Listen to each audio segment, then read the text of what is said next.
হাওড়ায় তৃণমূল নেতার বাড়িতে সুড়ঙ্গ। বাইরে থেকে বাড়িটা দেখতে একেবারে ভাঙাচোরা, কিন্তু এই বাড়ির ভিতরেই গোপন কুঠুরি রয়েছে। সুড়ঙ্গ ধরে এগোলে একের পর এক আলিশান ঘর দেখা যাবে, সেখানে কয়েক কোটি টাকার ফার্নিচারও রয়েছে।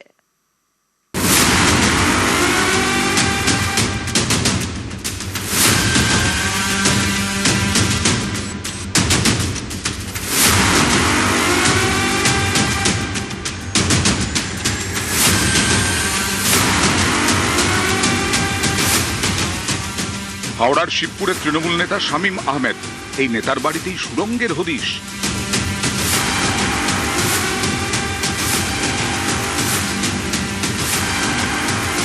শিবপুরের চড়া বস্তিতে শামীম আহমেদের 3 তলা বাড়ি।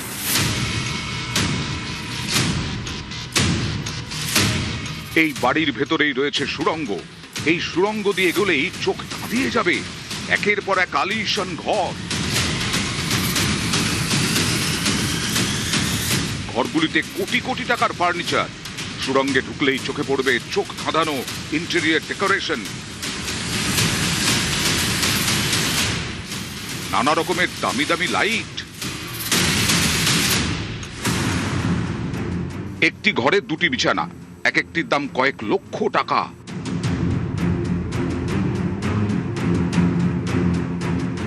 রাজকীয় ড্রেসিং টেবিল, ঘরে 2 থেকে 3টে আলমারি, বেডরুমে সিসি ক্যামেরার মনিটর, ড্রয়িং রুমে দামি দামি সোফা, দোলনা।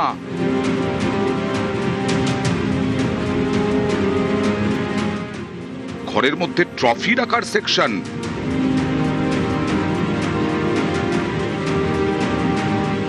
এরপরেই রয়েছে মডিউলার কিচেন।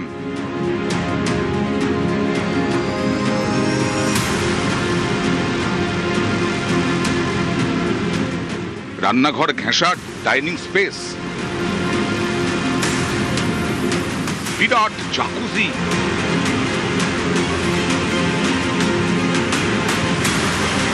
কিন্তু এই সুড়ঙ্গের হদিশ মিলল কিভাবে? রাজ্যে ভোটের ফল প্রকাশ হয় 4 মে। গত 7ই মে হাওড়ার শিবপুরের চড়া বস্তিতে বোমাবাজি হয়।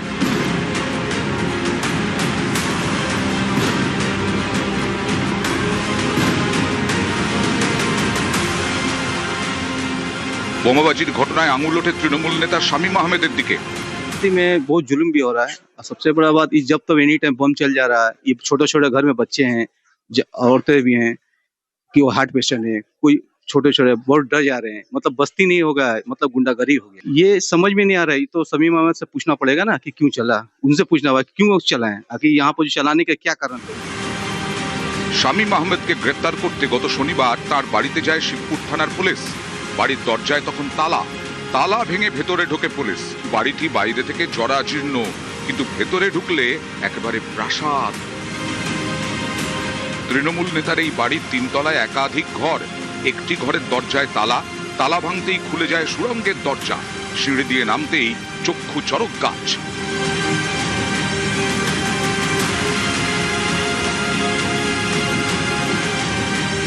বাড়িতে গিয়ে শামীমের খোঁজ মেলেনি, কিন্তু সুড়ঙ্গের হদিশ পেয়েছে পুলিশ। সুড়ঙ্গ দিয়ে এগোলে একের পর এক চোখ ধাঁধানো ঘর। নিউজ 18 বাংলা। এই সুড়ঙ্গ দেখে চক্ষু চরক গাছ হবে বইকি, কিন্তু শপিং মলের কর্মী থেকে তৃণমূলের নেতা, 3,500 চাকরি থেকে কিং সাইজ জীবন। হাওড়ার শিবপুরে তৃণমূল নেতা শামীম আহমেদের ভাঙাচোরা বাড়ি তো দেখালাম, সেই বাড়ির ভেতরে সুড়ঙ্গ, গোপন কুঠুরিতে কোটি টাকার ফার্নিচার।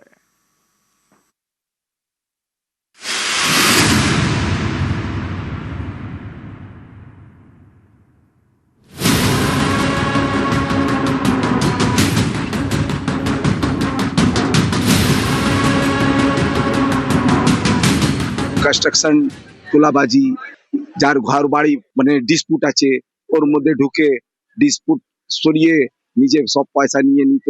সেই তো পুলিশকে জিজ্ঞাসা করছি कि এখন অবধি ও ধরা পড়লো কেন না, এখন অবধি কোথায় আছে। হাওড়া শিবপুরে তৃণমূল নেতা শামীম আহমেদ, এই হলো তার বাড়ি। 3 তলা বাড়ি, দেখতে ভাঙাচোরা। এই বাড়ির ভিতরেই মিলেছে সুড়ঙ্গের হদিশ।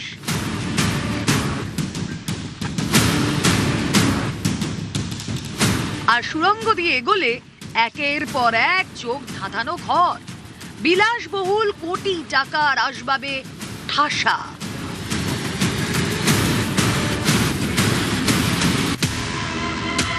তিনতলা থেকে দোতলায় নামতেই বড় ঘর।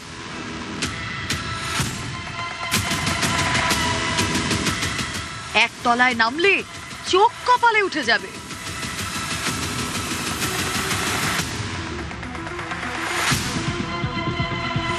বিশাল বেডরুম, চোখ ধাঁধানো ইন্টেরিয়র ডেকোরেশন।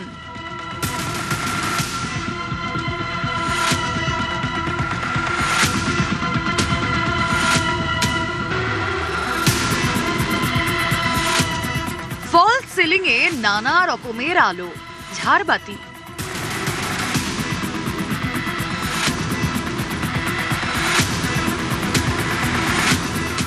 বেডরুমের দুপাশে দুটি রাজকীয় বিছানা। এমন এক একটি বিছানার বাজার দর কম করে 5 লাখ টাকা। ড্রেসিং টেবিলটা দেখুন, একেবারে হাইফাই, আনুমানিক দাম 1.5 লক্ষ টাকা।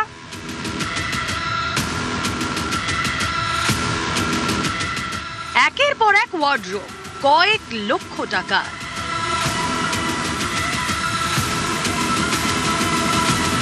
ওয়ার্ড্রোবে থরে থরে সাজানো জামা কাপড়।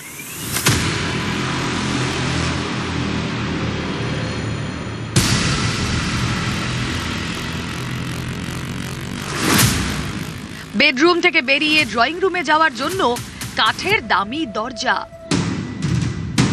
ড্রয়িং রুমে সিঙ্গল সোফা, এর বাজার মূল্য প্রায় 50,000 টাকা।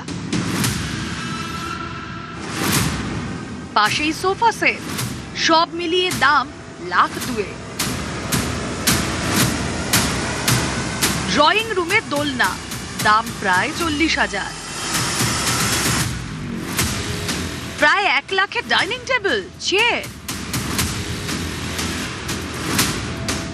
লাখখানেক দামের অ্যাকোয়ারিয়াম। কোনো দেওয়ালে সলিড কালার, কোথাও ওয়াল পেইন্টিং। ড্রয়িং রুম লাগোয়া মডিউলার কিচেন।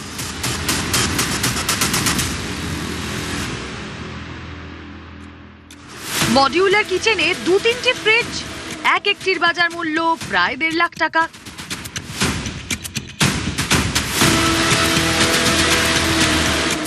কোনো ফ্রিজে ভর্তি ফল, কোনোটায় অন্য খাবার।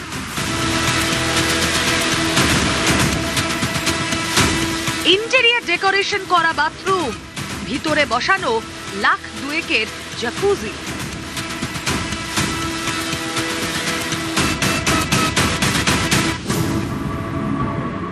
তৃণমূল নেতা শামীম আহমেদের এত প্রতিপত্তি হলো কিভাবে?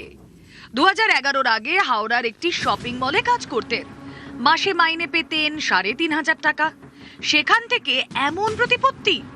স্থানীয়দের দাবি 2011 সালে রাজ্যে পালাবদল হতেই শামীমের দিন বদলের শুরু।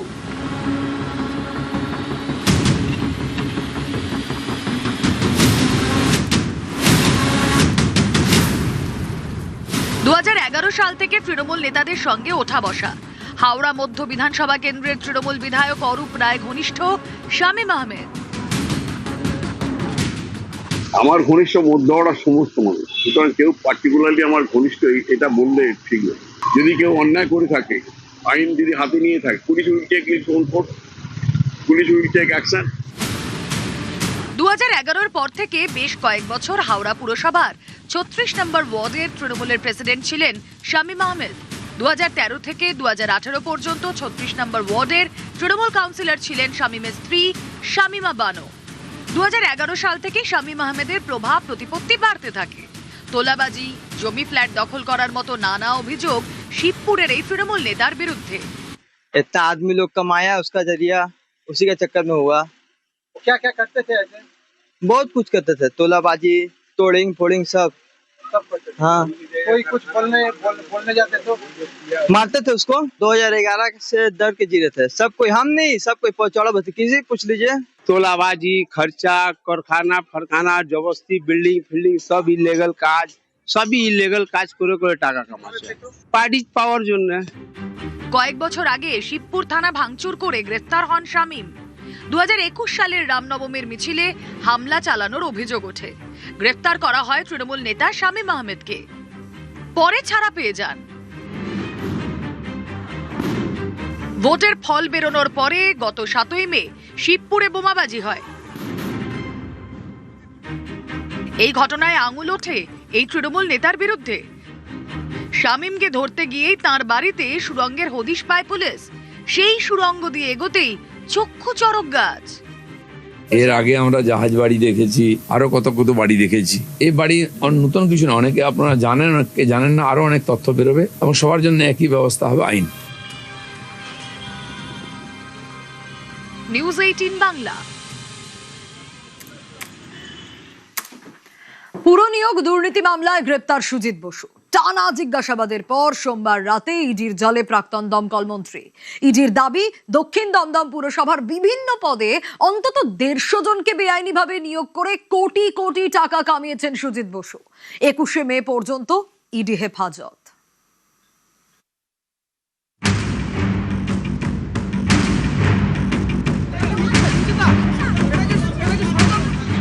পুরনিয়োগ দুর্নীতি মামলায় ইডির হাতে গ্রেপ্তার তৃণমূল নেতা সুজিত বসু। সোমবার 10.5 ঘন্টা জিজ্ঞাসাবাদের পর প্রাক্তন দমকল মন্ত্রীকে গ্রেপ্তার করে ইডি।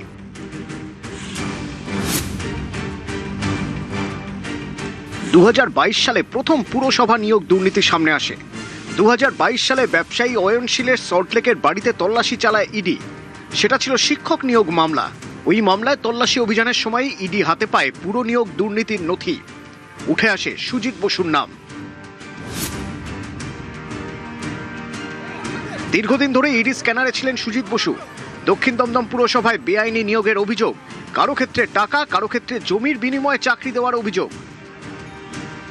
ভোটের আগে পুর নিয়োগ দুর্নীতি মামলায় 4 বার নোটিশ পেয়েও হাজিরা দেননি সুজিত বসু। ভোট শেষের পর 1 মে হাইকোর্টের নির্দেশে ইডি দপ্তরে হাজিরা দেন। প্রায় 9 ঘন্টা তাকে জিজ্ঞাসাবাদ করা হয়। এরপর সোমবার 10.5 ঘন্টা জিজ্ঞাসাবাদের পর সুজিত বসুকে গ্রেপ্তার করে ইডি।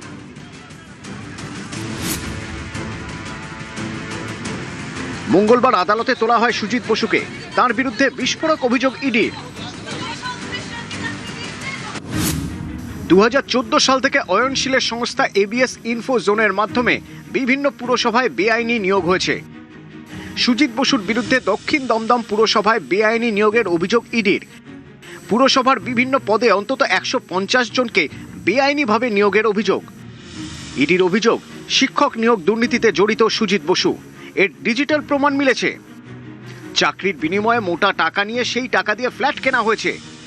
সুজিত বসুর একাধিক ব্যাংক অ্যাকাউন্টে বিপুল অঙ্কের টাকা মিলেছে। প্রায় 17 কোটি টাকা তিনি তার ছেলে মেয়ের অ্যাকাউন্টে ট্রান্সফার করেছেন। শ্রীভূমিতে একটি প্রজেক্টের জন্য 3টি ফ্লোর নিলেও টাকা না দেওয়ার অভিযোগ। বিধাননগরের প্রাক্তন বিধায়কের ছেলের রেস্তোরাঁয় জমা পড়েছে প্রায় 6 কোটি টাকা। সুজিত বসুর ছেলের আরেকটি রেস্তোরাঁ রয়েছে। লকডাউনের সময় সেই চাইনিজ রেস্তোরাঁয় 1 কোটি 11 লক্ষ টাকার ব্যবসা দেখানো হয়েছে। এখানেই সন্দেহ হয় কেন্দ্রীয় এজেন্সির। লকডাউনের সময় বন্ধ ছিল রেস্তোরাঁ, সে সময় প্রাক্তন মন্ত্রীর ছেলের রেস্তোরাঁয় কিভাবে কোটি কোটির ব্যবসা? এ নিয়ে বৈধ কোনো নথি পাওয়া যায়নি বলেই আদালতে দাবি করেছে ইডি। পলিটিক্যাল অ্যারেস্ট, এটাই পরিবর্তন যেটা চেয়েছিল, সেই পরিবর্তনের জন্য প্রথম শুরু হলো পলিটিক্যাল অ্যারেস্ট। তার বিরুদ্ধে যদি কিছু থাকতো তাহলে সিবিআই নিশ্চয়ই সেটা আগেই বলতো।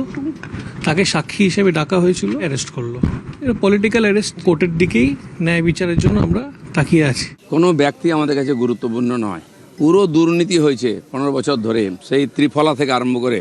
তা তদন্ত হবে। মানুষের এটা অধিকার আছে, তাদের টাকা যারা চুরি করেছে তাদেরকে শাস্তি দেওয়ার অধিকার আছে। সরকার এসছে, সরকারের দায়িত্ব দুর্নীতিবাজদেরকে আইনের সামনে নিয়ে আসা। প্রশাসন সেই কাজটা করবে, আইন তাদেরকে সাজা দেবে।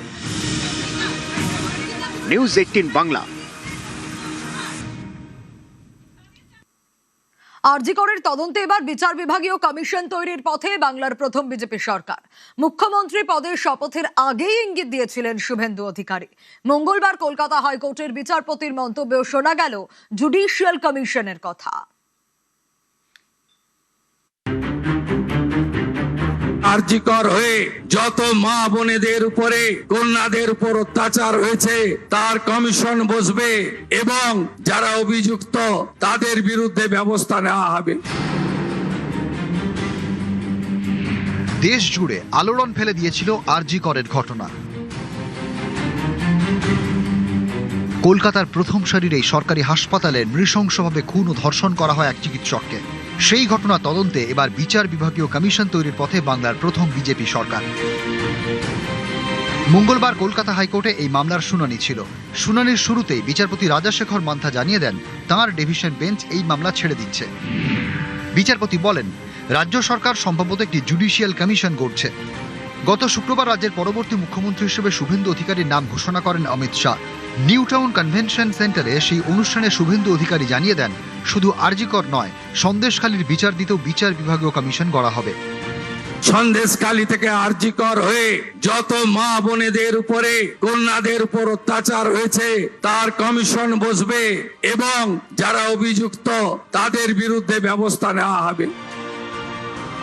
সোমবার মন্ত্রিসভার প্রথম বৈঠকের পর সাংবাদিকদের মুখোমুখি হয়ে বিষয়টিকে আরও স্পষ্ট করে দেন মুখ্যমন্ত্রী। আমরা পরবর্তী সোমবার আবার একটি ক্যাবিনেট মিটিং করব। সেক্ষেত্রে আরজিকর সহ নারী নির্যাতনের বিষয়ে আমরা পরবর্তী ক্যাবিনেটে সেগুলো করব। তৃণমূল জমানার শেষ 5 বছরে যে কটি ইস্যুকে কেন্দ্র করে জনরোষ তৈরি হয়েছিল তার মধ্যে অন্যতম আরজিকর। 9 আগস্ট 2024 আরজিকর হাসপাতালে সেমিনার হল থেকে তরুণী চিকিৎসকের দেহ উদ্ধার হয়।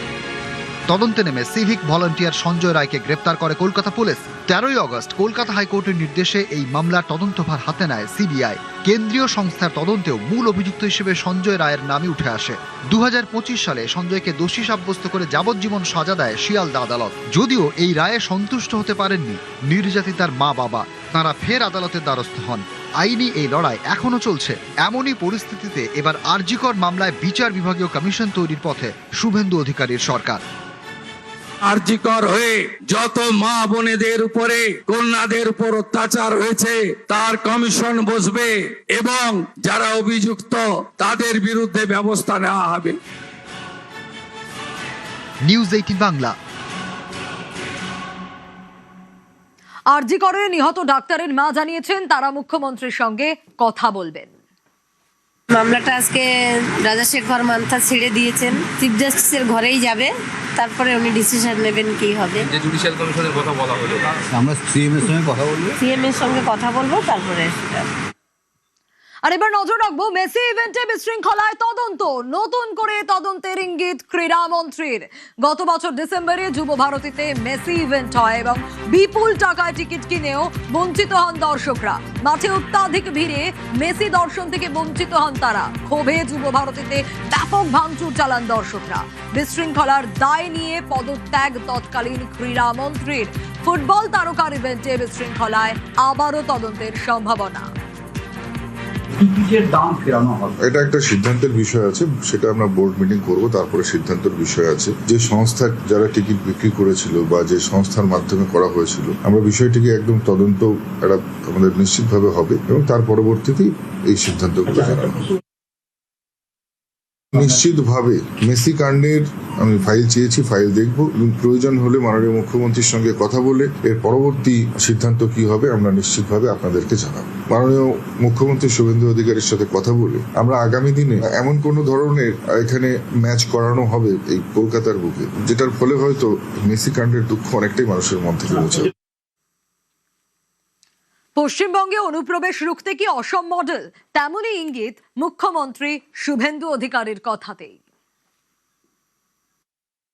भाजपा का मुख्यमंत्री आने के बाद पूरे बंगाल की भूमि से घुसपैठिए को चुन चुन कर निकालेंगे, चुन चुन। राष्ट्रवाद के लिए, देश के हित के लिए जो काम असम में हुआ है, त्रिपुरा में हुआ है, वो काम बंगाल में पूरा करने का काम बीजेपी सरकार करेगा। खास करके घुसपैठिया इलीगल इन्फिल्ट्रेटर्स को लेकर और हमारी बॉर्डर बांग्लादेश बॉर्डर को सुरक्षित करने के लिए आसाम ने जो कदम उठाया वो कदम बंगाल में भी उठाना चाहिए।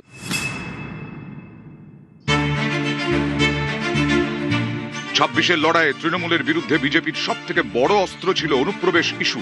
নরেন্দ্র মোদী থেকে অমিত শাহ প্রত্যেকেই প্রচারে এসে সুর চড়ান, অভিযোগ করেন অবাধ অনুপ্রবেশের কারণেই বদলে যাচ্ছে পশ্চিমবঙ্গের ডেমোগ্রাফি।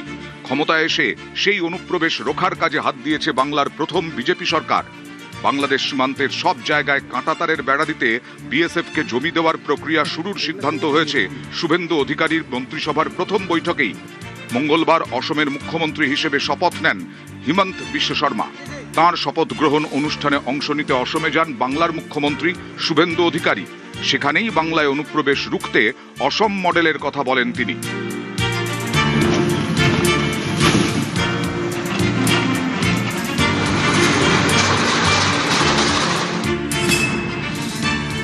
राष्ट्रवाद के लिए, देश के हित के लिए जो काम असम में हुआ है, त्रिपुरा में हुआ है, वो काम बंगाल में पूरा करने का काम बीजेपी सरकार करेगा। खास करके घुसपैठिया इलीगल इन्फिल्ट्रेटर्स को लेकर और हमारी बॉर्डर बांग्लादेश बॉर्डर को सुरक्षित करने के लिए आसाम ने जो कदम उठाया वो कदम बंगाल में भी उठाना चाहिए। वो काम पहले कैबिनेट से हम लोग शुरू कर दिया। বিজেপি শাসিত অসমে অনুপ্রবেশ রুখতে 3D দাওয়াই হিমন্ত বিশ্ব শর্মার সরকারের। Detect, delete, deport. ডিটেক্ট অর্থাৎ প্রথমে অনুপ্রবেশকারীদের শনাক্ত করা, তারপর ডিলিট অর্থাৎ ভোটার তালিকা থেকে তাদের নাম বাদ দেওয়া, সব শেষে ডিপোর্ট অর্থাৎ দেশ থেকে বের করে দেওয়া, মানে পুশব্যাক। অনুপ্রবেশকারী হস্তান্তরের দীর্ঘ আইনি প্রক্রিয়া, তাই পুশব্যাকের পথে হাঁটে হিমন্তের সরকার। 2026-এ মিডনাইট পুশব্যাক বলে একটি পদ্ধতিও চালু হয়েছে। এক্ষেত্রে অনুপ্রবেশকারীকে সীমান্তের এমন জায়গায় দিয়ে বাংলাদেশে পাঠানো হয় যেখানে সে দেশের কোনো সীমান্তরক্ষী নেই। राष्ट्रवाद के लिए, देश के हित के लिए जो काम असम में हुआ है, त्रिपुरा में हुआ है, वो काम बंगाल में पूरा करने का काम बीजेपी सरकार करेगा।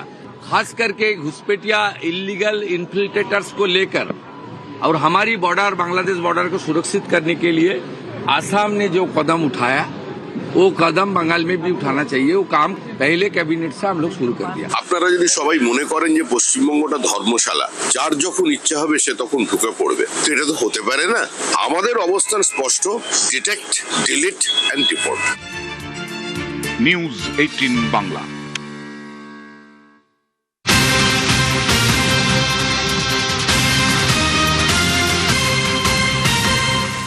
আর এই মুহূর্তে নজর রাখতে হচ্ছে 21শে মে ফলতা বিধানসভায় পুনর্নির্বাচন রয়েছে এবং সেখানে বিজেপি অফিসে আজ বৈঠক রাজ্য নেতৃত্বের। সেখানে মুখ্যমন্ত্রী শুভেন্দু অধিকারী তিনিও রয়েছেন। আরো বিস্তারিত জানার চেষ্টা করি এ বিষয়ে। সুস্মিতা রয়েছে আমার সঙ্গে। সুস্মিতা,